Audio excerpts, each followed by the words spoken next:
आपके अपने YouTube channel दा संदीप ब्लॉग में आप सभी का स्वागत है। कैसे हो दोस्तों? मैं आशा करता हूँ आप स्वस्थ होंगे, मस्त होंगे और जहाँ भी होंगे अपने अपने ज़िंदगी में खुश होंगे। दोस्तों पिछले मैं कई महीने लगभग 4-5 महीने मैं दक्षिण भारत रहा हूँ और वहाँ का आंध्र प्रदेश और हैदराबाद और तेलंगाना जैसे शहरों में और गाँव में मैं दोस्तों घूमा हूँ और वहाँ का जो कल्चर है और वहाँ का जो हैबिट्स है दोस्तों उसको एब्जॉर्व किया हूँ। और वहाँ का जो हैबिट्स और कल्चर है दोस्तों हमारे उत्तर भारत से बहुत ही अलग है। और दोस्तों उसी हैबिट्स और कल्चर के बारे में कुछ जो एब्जॉर्व किया हूँ, जो देखा हूँ और सीखा हूँ, मैं आप सभी को इस वीडियो के माध्यम से बताऊंगा दोस्तों। वहाँ का जो हैबिट्स और कल्चर है दोस्तों कितना भिन्न है हम लोगों से और कितना अलग है। वहाँ का जो ट्रेडिशन कल्चर और जो हैबिट्स है दोस्तों उसको मैं कई जगह पर जाकर और शहरों में जाकर देखा हूँ और गांव में जाकर भी देखा हूँ दोस्तों। वहाँ का जो हैबिट्स और कल्चर है उसको देखा हूँ और एब्जॉर्व किया हूँ, वहाँ से कुछ सीखा हूँ दोस्तों, जो मैं आप सभी को इस वीडियो के माध्यम से आप सभी को दिखाऊंगा और बताऊंगा दोस्तों कि दक्षिण भारत में किस प्रकार के कल्चर्स हैं और हैबिट्स हैं दोस्तों। सबसे पहले मैं आप सभी को बताऊंगा कि दक्षिण भारत का जो ईटिंग हैबिट्स है बिल्कुल उत्तर भारत से भिन्न है, क्योंकि दोस्तों वहाँ का जो ईटिंग हैबिट्स है ज़्यादा से ज़्यादा लोग उसको हाथों से खाते हैं, क्योंकि हम सभी लोग यहाँ पर जो है चम्मच से और कहीं पार्टी में जाते हैं तो चम्मच ढूंढते हैं और चम्मच से खाने का शौक रखते हैं। लेकिन दक्षिण भारत के लगभग कोई भी पार्टी या बड़ा फंक्शन हो या घर में हो दोस्तों वहाँ पर हाथों से ही खाना खाते हैं, क्योंकि हाथों से खाना खाने पर दोस्तों जो हाथ होती है फूड्स को चार्ज करती है और हमारे माइंड को एक इन्फॉर्मेशन पहुंचता है, जिस खाना खाने के बाद दोस्तों जो खाना होता है बहुत ही जल्दी डाइजेस्ट हो जाता है, पच जाता है। और एक चीज़ देखा गया दोस्तों, वहाँ के लोग जब खाना खाते हैं तो खाना को पहले सामने रखकर उसका प्रेयर करते हैं। प्रेयर करने से ये होता है दोस्तों कि हमारे आसपास जो है पॉजिटिव एनर्जी आ जाती है और जो खाना खाते हैं खाना खाने के बाद दोस्तों बहुत ही ज़्यादा रिलैक्स फील होता है और खाना बहुत ही ज़्यादा जल्दी से डाइजेस्ट हो जाता है, क्योंकि हमारे माइंड को पूरी तरह से वो इन्फॉर्म पहुंचा देता है कि अब हम खाना खाने जा रहे हैं। और कहीं से भी जो ध्यान है दोस्तों हमारा नहीं भटकता है, पूरा खाने पर ध्यान केंद्रित हो जाता है, जिससे हमारा खाने का जो डाइजेशन होता है दोस्तों खाना बहुत ही जल्दी पच जाता है और इससे बहुत ही ज़्यादा बॉडी को रिलीफ और बहुत ही ज़्यादा फ़ायदा होता है। लेकिन जो दक्षिण भारत का कोई भी पार्टी है या घर है या कोई भी दोस्तों ज़्यादा से ज़्यादा होटलों पर आप जाएंगे देखेंगे तो वहाँ पर चम्मच का प्रयोग नहीं किया जाता है, ज़्यादा से ज़्यादा हाथों से लोग खाना पसंद करते हैं, क्योंकि दोस्तों हाथों से खाना खाने के बाद जो अंगुलियाँ होती है खाने को चार्ज करती है और खाना को दोस्तों बहुत ही जल्दी से शरीर पचा देता है। तो वहाँ का एक ट्रेडिशन जो है ईटिंग हैबिट्स दोस्तों बहुत ही ज़्यादा अलग है और बहुत ही ज़्यादा यूनिक है, बहुत ही ज़्यादा अच्छा है दोस्तों दक्षिण भारत में जो फसल होता है वहाँ पर सबसे ज़्यादा धान उगाया जाता है, क्योंकि वहाँ का जो मौसम है बहुत ही ज़्यादा अलग है। यहाँ पर जो दोस्तों हम सभी के यहाँ का मौसम होता है ठंडी गर्मी बरसात होते रहते हैं, लेकिन वहाँ पर दोस्तों एक ही प्रकार का मौसम होता है, ठंडी होता ही नहीं है। इसीलिए दोस्तों वहाँ पर धान का फसल बहुत ही ज़्यादा उगाया जाता है और साल में 3 बार धान की फसल उगाया जाता है और काटा जाता है। तो दोस्तों हमारे यहाँ जो धान का फसल एक ही बार उगाया जाता है और उसको काटा जाता है। यहाँ पर जो दोस्तों विंटर्स होते हैं और गर्मी का दिन होता है, ठंडी का दिन होता है और बरसात का दिन होता है दोस्तों, ये बदलता रहता है। लेकिन जो वहाँ का मौसम है दोस्तों वहाँ ठंडी बहुत ही कम पड़ता है। अभी मैं कुछ ही दिन पहले हैदराबाद था और यहाँ गांव आया हूँ उत्तर प्रदेश में दोस्तों, लेकिन यहाँ पर ठंडी अभी आप सब देख सकते हैं लगभग 11-12 बज रहे हैं, लेकिन पीछे हमारे कोहरा चारों तरफ फैला हुआ है। यहाँ पर बहुत ही ज़्यादा ठंडी है। यहाँ का टेम्परेचर अभी दोस्तों कम से कम 12 डिग्री सेल्सियस है और वहाँ का टेम्परेचर हमेशा दोस्तों 30-32 रहता है और बहुत ही ज़्यादा इससे बढ़ जाता है। वहाँ का टेम्परेचर हमेशा हाई रहता है। और यहाँ जो हमारा उत्तर भारत है दोस्तों, सबसे पहली बात है जो उत्तर प्रदेश में मैं रह रहा हूँ यहाँ का टेम्परेचर हमेशा घटता बढ़ता रहता है और यहाँ पर मौसम बदलते रहते हैं, लेकिन वहाँ का मौसम जो है दोस्तों हमेशा गर्म ही रहता है। इसीलिए दोस्तों वहाँ पर धान की फसल हमेशा उगाया जाता है और साल में 3 बार धान की फसल उगाई जाती है।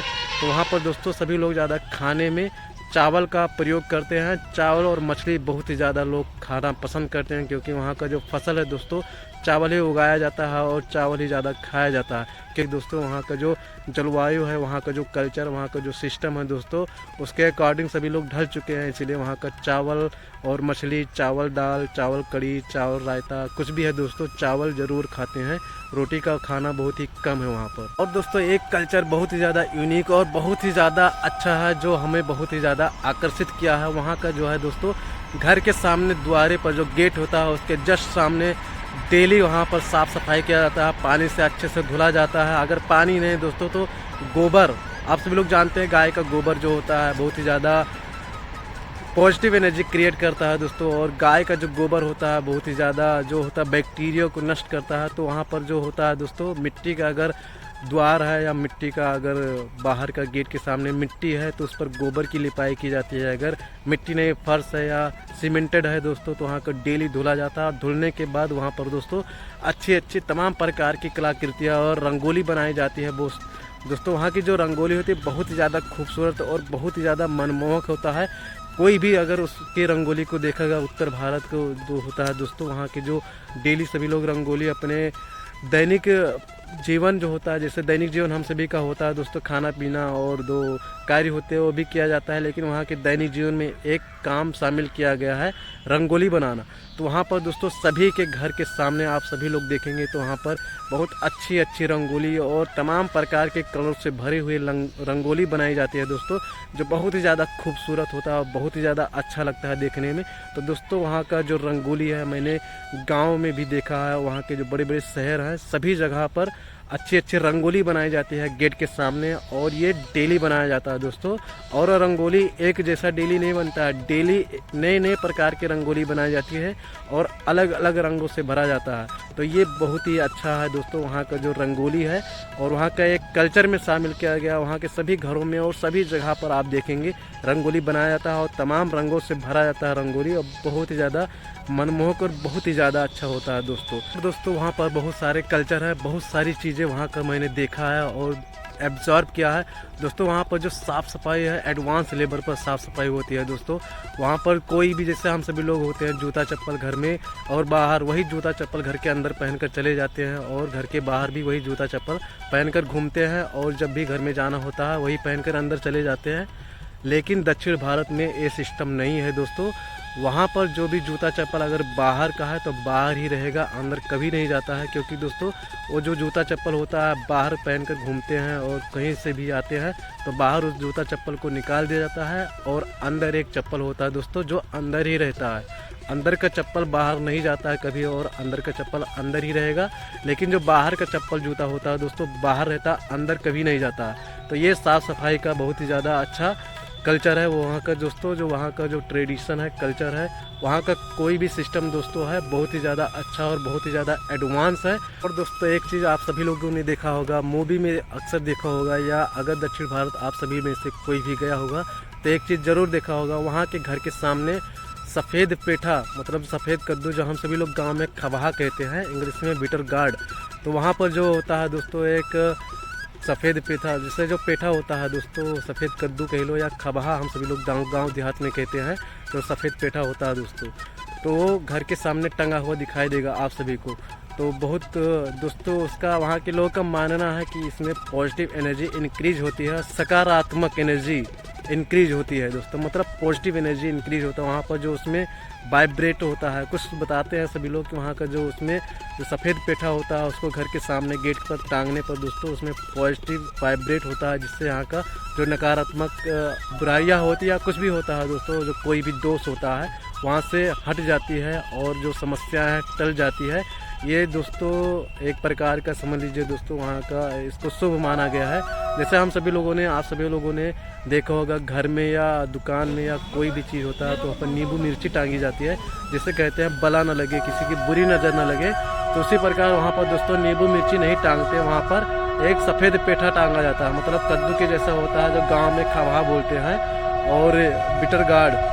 तो दोस्तों वहाँ पर आप सभी लोगों ने देखा होगा मूवियों में, या आप सभी लोगों ने दक्षिण भारत में बहुत सारे लोग गए होंगे तो देखे होंगे वहाँ पर एक गेट के सामने खबा टांगा जाता है जो पॉजिटिव एनर्जी इंक्रीज करता है। बहुत सारा दोस्तों हैबिट्स है जिसके बारे में बहुत ज़्यादा कुछ नहीं देख पाया, जो कुछ देखा हूँ और जो कुछ एब्जॉर्ब किया हूँ मैं इस वीडियो में आप सभी को बताया हूँ दोस्तों। वहाँ पर जो ईटिंग हैबिट्स है सबसे अलग और यूनिक है, सफाई बहुत ही ज़्यादा है दोस्तों। वहाँ का जो रिस्पेक्ट है वो भी बहुत ही अच्छे ढंग से किया जाता है, क्योंकि दोस्तों वहाँ पर कोई भी होता है चाहे कोई भी हो तो दूसरे को बहुत ही रिस्पेक्ट और अच्छे नज़रिए से देखता है। वहाँ का रिस्पेक्ट बहुत ही ज़्यादा सभी का होता है दोस्तों। बाहर के सभी लोग जाते हैं तो उनको रिस्पेक्ट मिलता है। और वहाँ का जो भाषा है दोस्तों तेलुगु और तमिल है, जो कि बहुत ही ज़्यादा कठिन भाषा होता है दोस्तों, हम सभी के पल्ले नहीं पड़ता है। तो लोग को हिंदी उतना नहीं आता है, तो हम सभी लोग जो हिंदी बोलते हैं दोस्तों बस नॉर्मली हिंदी बोल पाते हैं। और उनका भाषा जो तेलुगु है दोस्तों बहुत ही ज़्यादा कठिन है हम सभी के लिए। उन लोगों के लिए तो इजी है क्योंकि जो जन्म से बोलते हैं। और जो दोस्तों वहाँ का रिस्पेक्ट है, साफ़ सफाई, ईटिंग हैबिट्स, वहाँ का जो गांव का और शहरों का जो रंगोली का कल्चर है और जो फेस्टिवल्स होते हैं बहुत ही अच्छे और धूमधाम से मनाए जाते हैं। और हाँ दोस्तों, एक बात तो बताना भूल ही गया, वहाँ का जो मंदिर है दोस्तों, मंदिर देखेंगे तो आप तो सोचेंगे कि ऐसी कलाकृति और ऐसे शिल्प कलाएँ अपने उत्तर भारत में तो कहीं देखने को मिलता ही नहीं है दोस्तों। वहाँ के जो मंदिर होते हैं इतने ऊंचे ऊंचे, इतने बड़े बड़े होते हैं और इतने कलर्ड, इतने रंगों से भरे होते हैं कि आपका तो मन मोह लेगा चाहे जो हो जाए। आप अगर मंदिर कभी नहीं जाना चाहते हैं तो ऐसे मंदिर को देखकर आप ज़रूर जाना चाहेंगे, क्योंकि दोस्तों वहाँ का जो कलाकृतियाँ होती है बहुत ही ज़्यादा एडवांस लेवल की, वहाँ की सब चीज़ें दोस्तों एडवांस लेवल की होती है और बहुत ही ज़्यादा शोभा, बहुत ही ज़्यादा मनमोहक, आकर्षित करने वाली सब चीज़ें होती है दोस्तों। आपके मन को तो मोह ही लेगी। अगर मैं वीडियो बनाकर दिखाया हूँ आप सभी को, जो मंदिर होता है वहाँ का जो शिवाला होता है कितना लंबा और कितना ऊंचा होता है, उसमें हज़ारों देवी देवताओं की छोटी छोटी मूर्तियाँ लगाई होती है, बनी होती है दोस्तों, और हज़ारों रंगों से भरा होता है। तो दोस्तों अगर आप सभी लोगों ने अगर वीडियो को अभी तक लाइक नहीं किया तो प्लीज़ दोस्तों वीडियो को लाइक करें और चैनल को सब्सक्राइब करें, क्योंकि दोस्तों आप सभी के लाइक और सब्सक्राइब से ही हमें मोटिवेशन मिलता है और कुछ करने का हिम्मत आता है। दोस्तों बहुत सारा दिन हो गया, बहुत ज़्यादा दिन हो गए, मैं हैदराबाद में जॉब कर रहा था जिसकी वजह से वीडियो नहीं बना पा रहा था, और यहाँ पर मैं आया हूँ दोस्तों, बीमार हो गया था जिसकी वजह से घर आया हूँ।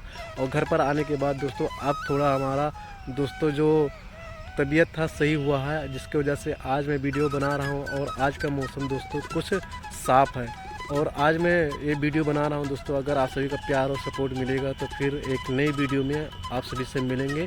तब तक के लिए धन्यवाद। जय श्री राम, राधे राधे।